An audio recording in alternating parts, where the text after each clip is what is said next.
When the United States president floated the idea of buying Greenland, it was widely dismissed as a political eccentricity.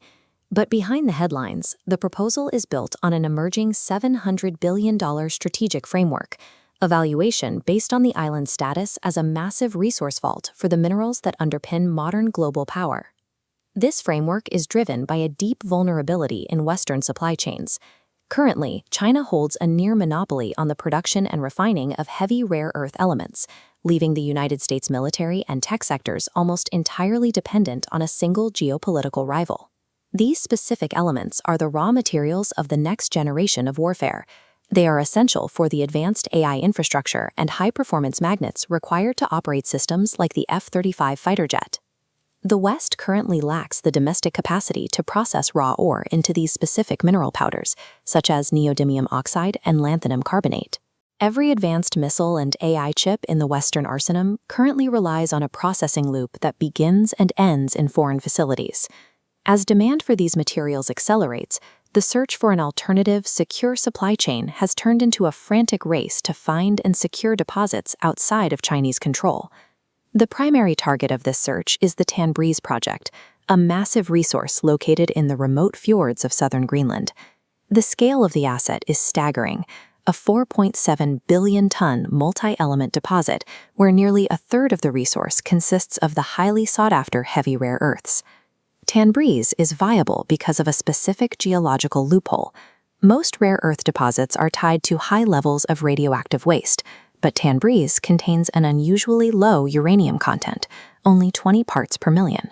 This low uranium count allows the project to bypass Greenland's strict bans on radioactive mining, bans that have successfully blocked competing projects like Quanefeld. By combining massive scale with the legal clearance to actually extract ore, Tanbreez has become the most actionable rare earth asset in the Western world. Securing this asset is being handled by a U.S.-backed entity called Critical Metals Corp. They have aggressively consolidated ownership, maneuvering to take a dominant 92.5% stake in the Tanbreez project. The company has already approved a $30 million acceleration program to fast-track the transition toward production. This includes a massive drilling campaign and the immediate acquisition of infrastructure assets across Greenland and Australia. Their timeline is highly ambitious, with the board targeting the first extraction ore by late 2028 or early 2029, followed by concentrate exports later that year. The operation hinges on physical control. Critical Metals is securing adjacent deepwater fjords and leveraging a new international airport located just 12 kilometers from the site to lock down a permanent year-round logistical pipeline. This isn't just a mining venture. It is a corporate proxy race to privatize the territory's sovereignty and physically lock down the resources. Greenland functions as the geographic anchor of the North Atlantic Defense Line, a position defined by its strategic territory as much as its minerals. This map shows the GI-UK gap between Greenland, Iceland, and the UK. Holding this line allows NATO to block Russian naval projection from the Kola Peninsula. To defend it, the US is upgrading Patufic Space Base to intercept naval and missile threats. Modernization efforts at Patufic include new early warning radars and runway expansions. These upgrades are designed to support a constant presence of F-35 fighter operations at the edge of the Arctic. The United States is actively laying the groundwork for a 21st century protectorate, using military hard power to guarantee the mineral supply required to sustain that very same power. Despite the corporate and military hype, industrial reality suggests that ownership is not production. The path to extracting these minerals is blocked by the Arctic itself.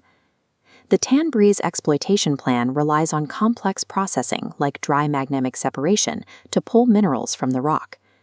Doing this on-site without the use of chemical processing remains a significant technical challenge.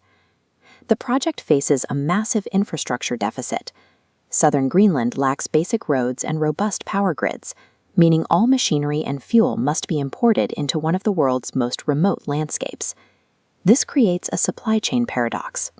Because the raw ore cannot be chemically refined on the island, the concentrate must still be shipped out to refining facilities that remain part of the same global bottlenecks the West is trying to escape. Environmental factors present a constant threat to development. Brutal winters, shifting sea ice, and seasonal permafrost will create recurring delays for both construction and shipping schedules. Superpowers can buy mining rights, but extracting industrial quantities of refined heavy rare earths from the ice remains a task for the next several decades.